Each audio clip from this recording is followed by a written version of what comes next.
Hello everyone, and welcome to Memory Matters for All Ages. I'm Janelle Nichols from the Gables of Hudson Assisted Living Residence.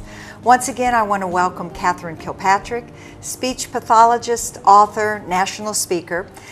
She also works with individuals, and I know that the caregivers are very near and dear to her heart. I want you to share a little bit about the holidays. The holidays are upon us, I can't believe it. But share a little bit about how you can help folks that live with or work with someone with dementia or a diagnosis of Alzheimer's or mild cognitive impairment, how you can help them through the holidays. The holidays are stressful enough. You think? Without dealing, I know for ladies it is, but without dealing with someone with these issues. Share a little bit about them. I don't even know where to begin. I know. There is just so much. I guess I'd like to begin with, we're going to cover some basics to get them on people's radar screen. All right. And we often refer to my website, but I have elder care link blogs I've done, and there is a whole series of articles and blogs on all of these topics in depth. So if anybody's really searching for some information, they could go to that. It will be in the blog that I'm creating with direct links if people want to sign up for that. Very good. So, since you mentioned that, I do want to take a moment and tell folks, watch at the end of the program. We've got our websites there. There is a link on Kathy's website to her blog. A wealth of information, much more than we have time to talk about here. So watch at the end of the program and get on her website. I guess what I'd like to mention is what the situation with my mom. She was a person that wasn't necessarily in love with the holidays, and particularly Christmas before.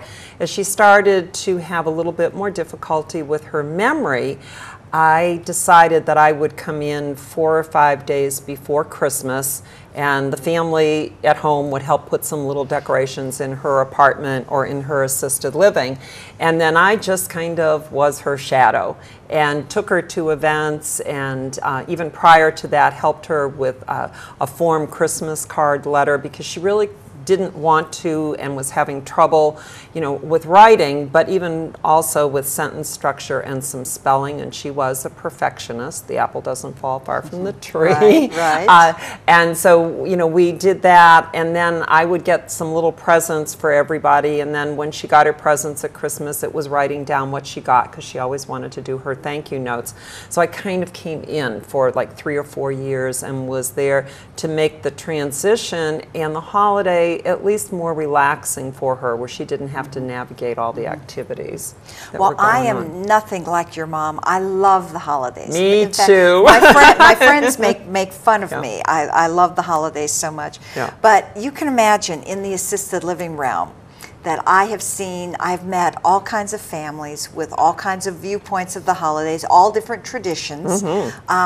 I'm dealing with a family now. There are 10 children in the family. Oh, wow.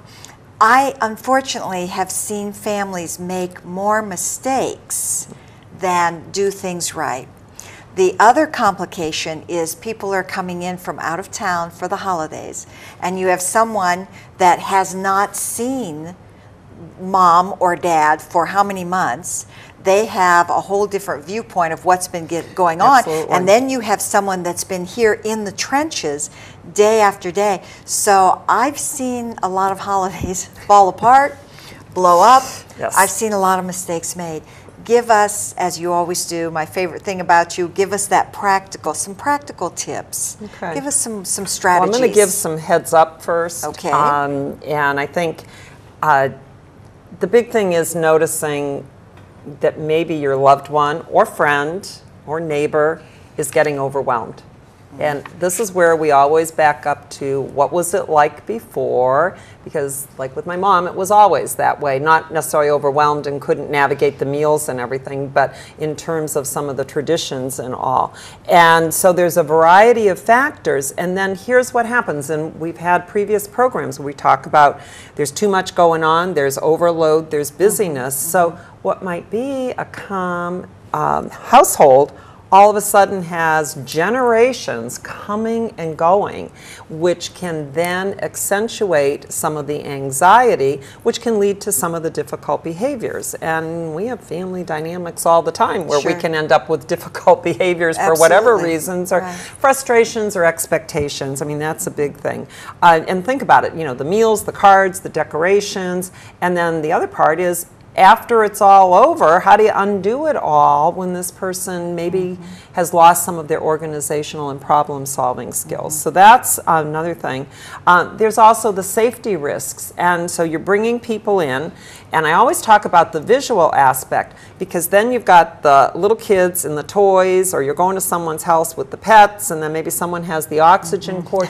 We really need to kind of step back and see how to simplify.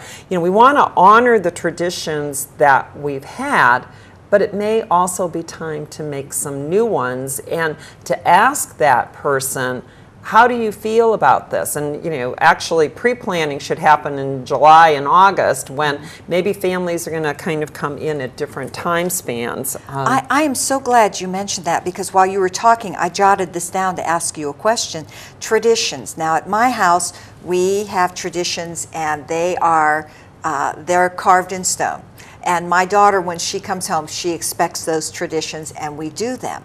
But when you're at a point where a loved one's cognitive situation is different, would you agree that you've got to be flexible? Absolutely. You might not be able to go tobogganing on Christmas morning, or you might not be able to do this or that. You have to be flexible, and you can start new traditions. Yeah, and they can be as meaningful. We always went to 11 o'clock service on Christmas Eve, and I loved it because I went back home, so I got to see all my friends and all their parents from when I grew up. So, I mean, it was just a bonus for me. It was too hard. So then we started going to the 4 o'clock service, and we did that for probably 2 years. I didn't see anyone I knew because it was just a different group of folks. And then eventually we just created our own little tradition down the road. And what happens is often you eliminate some of the stress and the difficult behaviors and things like that are going on. So we've got to watch that. Also, maybe there's food restrictions. So if you've got someone with dementia who the caregiver is really good about not having sugary things around, or someone that stopped drinking and now there's alcohol and sugar and things that they could choke on, you know, we don't think of those things, and that's why I said I have all those articles and blogs on all these different things that are going on. And just to briefly touch on this, because this is only a 15-minute show and I could spend 15 minutes on each segment. If you're traveling by car and you're going a long distance, you know, do you make frequent rest stops just to make them so you don't end up in between rest areas and not have a place to stop? You have someone with, you know, cognitive difficulties who then may get really agitated. Do you bring the appropriate snacks? So that might work out better. Travel by air. Unbelievably challenging these days, and I've seen people where, you know, they are overwhelmed and they're changing planes, and then the plane gets canceled or there's storms. Well, if you've got two older adults, maybe one with some cognitive impairments, someone with some frailty but cognitively pretty good, and they're traveling, we have to look ahead to these situations. And it may be this upcoming holiday is the time, if you are concerned about someone, to just start paying attention a little bit, because as you and I both know, this is often when there are more referrals to the doctor and to the geriatric assessment programs after the holidays, because all of a sudden people are seeing some changes that are going on. Absolutely. We see that in assisted living. You would think that in the cold, dreary month of January that no one would be moving into an assisted living at that time. But that's when that's one of our busiest months because of the points you made. People come home, they haven't seen their loved one, they notice these changes, and then they take steps. Kathy, you brought up a couple things, and again, we could go on forever on this topic because of both of our experiences, home health and assisted living. And I have worked with families. I know one time one of my coworkers literally ran to my office. He said, "You've got to come now. You've got to get down there. It's out of control." And I went down, and the whole family, everybody was in tears. Everybody was in tears except me because of the stress of the holiday and this family member insisting on this. And I think you brought up several points. First of all, I never would have thought about the food. the food thing.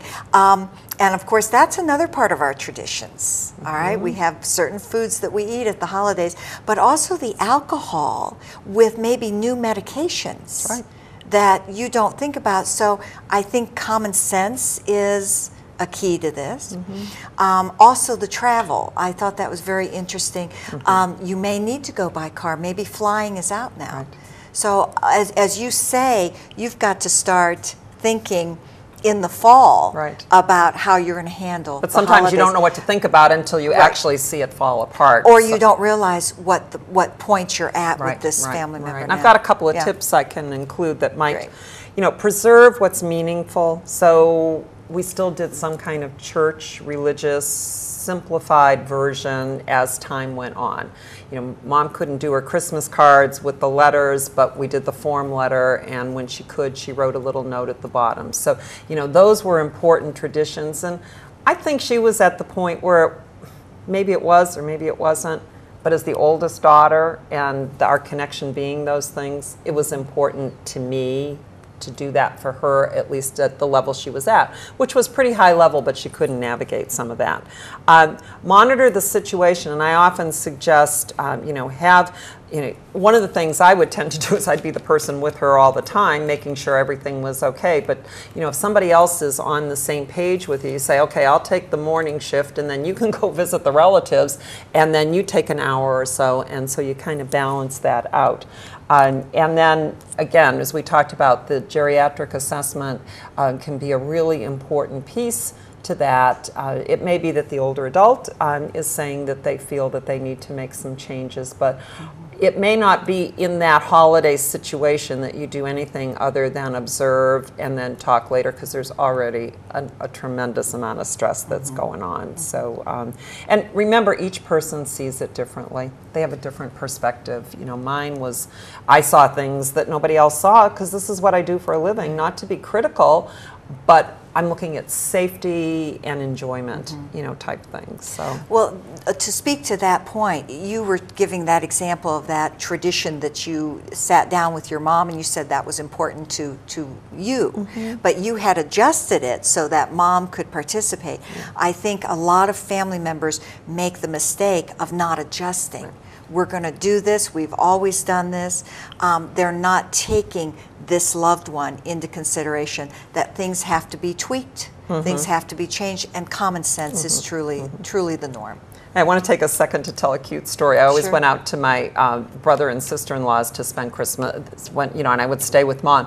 But her mom had Alzheimer's disease, and I can remember early on one Christmas she had a separate kitchen downstairs, so she was sending her mom down to make the sausage bread, the Italian sausage bread. And I'm going, Jenny, I'm going down, or she needs some supervision so that somebody can take her through the steps. Never dawned on her. Because she always did it, and I think that's what happens to all of us. I caught the Christmas card thing because I do, you know, she was proofreading books and stuff for me. So common sense is the norm. Think ahead. Kathy, give us our thought for the week, our focus. Basically, observe if an aging parent has some different needs. Ask them. Sometimes we just kind of go in and bulldoze and do our thing. I know one family member came in before to decorate for Christmas, another to undecorate after. One grandchild flew out to accompany the grandparents out so that they could be there, but make sure that the transition, you know, not everybody doesn't have the means for that, but it's something to consider. So I guess I'll give you our little quote here and see if I can get this pronunciation correctly. Opportunities are often the things you haven't noticed the first time around. Catherine Deneuve. Deneuve, absolutely. Thank you, Kathy. Very, very good pointers. The holidays are here. They're stressful for anyone. Families, common sense. Think ahead. Talk. Ask your loved one.